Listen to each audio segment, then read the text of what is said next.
Si je pende de gojovede, tout est Next we have Rajiv Malhotra, an Indian-American public intellectual and philanthropist. He works full-time with the Infinity Foundation, a non-profit organization in Princeton, New Jersey, which he founded in 1995 with his own funds to foster harmony among the diverse cultures of the world. He is a very strong supporter of the Tibetan cause and has contributed immensely to the Tibet Fund. Please welcome Rajiv Malhotra.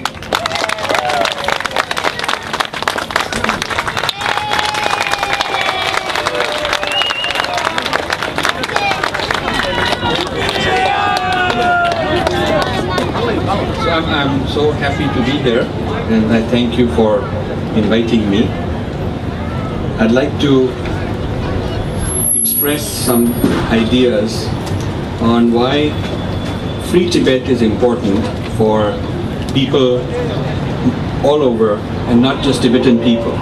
Why it's very important for people in India also, very important. If you look at the geopolitical location and significance of Tibet, the significance for China is very, very big to keep control of Tibet, because through Tibet they have built a railroad and highway and gas pipeline, oil pipeline to reach the Indian Ocean. They built two of them.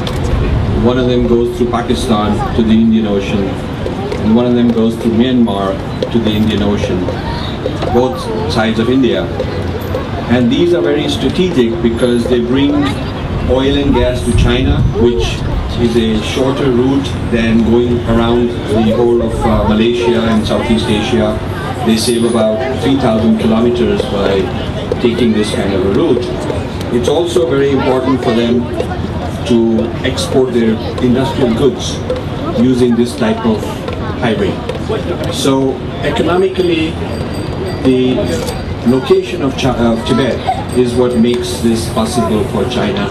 Otherwise it would not be possible for China to be able to access the Indian Ocean so quickly. Also, through Tibet, the access China has to the oil and gas in the Caspian Sea and in the Central Asia, and also protection of the western provinces of China, which would be disconnected if Tibet were not there. So China has a lot of political reasons, military reasons, economic reasons for Tibet being very important to control. But from India's point of view, it is a major issue, major disaster, major catastrophe to allow this to happen. Because by allowing this to happen, what has resulted is that China has a lot of influence on the neighborhood of India, both through Myanmar and through Pakistan. A lot of influence and a lot of control over the future destiny of India. Now,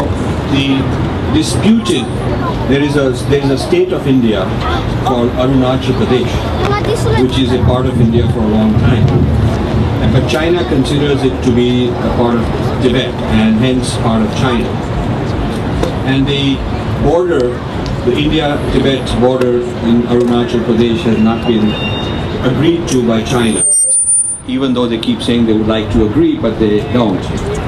So this has created a situation where a very large amount of Indian military have to be deployed on the border, which costs a lot of money and a lot of tension. And if Tibet were free and Tibet were neutral and demilitarized, it would also reduce the military spending that India has, and the reduction of military spending could be used for humanitarian purposes to help people in India. So a huge number of billions of dollars every year could be saved if China were not occupying Tibet, because then a free Tibet would be a friendly Tibet and there would not be need for so much military presence over there. The other factor which Indians have to be worrying about is that the river Brahmaputra, which starts in Tibet and goes through Arunachal Pradesh into India, it carries about 40% of all the fresh water of all the rivers in India. 40% of all the water in India is in one river which goes through that place. So a Chinese control of Arunachal Pradesh would also give them the ability to redirect that water towards China and deny the whole water source in India. So this is a very serious issue, and I'm here to basically say that the Indian government made a mistake, in my opinion, when they accepted China's sovereignty over Tibet. And the Indian government should reverse that stand, change that stand, and there are not only geopolitical reasons for doing that, but the moral reasons for doing that.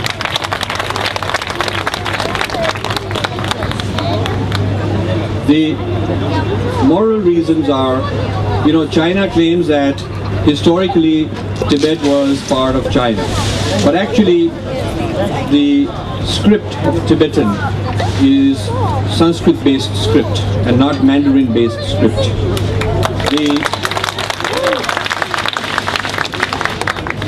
Also, the Tibetan Buddhism is very much linked with Indian Buddhism and not Chinese Buddhism. In fact, in the 8th century, there was a Chinese attempt to claim that Tibetan Buddhism should be replaced with Chinese Buddhism. And there was a person who was sent by China to Tibet to make the claim that the Chinese Buddhism philosophy was actually the correct philosophy and the Tibetan Buddhism philosophy was not the correct philosophy. So the king in Tibet at the time, he sent for a Buddhist expert from India to come and debate. And there was a monastery in Tibet in the 8th century where the Buddhist scholar from India came, and the Chinese scholar of Buddhism and the Indian scholar, it was decided that they will have a debate. And it was also decided that the person who wins the debate, it will be accepted by the person who loses, and the person who loses will convert to the point of view of the winner. So this debate is a recorded part of history, and in this debate, the Chinese scholar accepted defeat in that debate. And so the idea that Tibet is ideologically or culturally part of China is something which was debated in the 8th century, and that idea was already lost in the 8th century by the Chinese side. So this claim that is made all the time is actually a completely not valid claim that Tibet should be part of China for civilizational reasons. And in Indian history and in Indian philosophy, both Mount Kailash, which is in Tibet, is considered the home of Shiva, and Mansarovar, the lake which is nearby, is a very sacred lake. Tibet is a very sacred land to Hindus and Buddhists all over India. So India-Tibet have a very long and very old civilizational bond. And so I feel that India also has a moral duty to be the guardian of Tibetan civilization's integrity.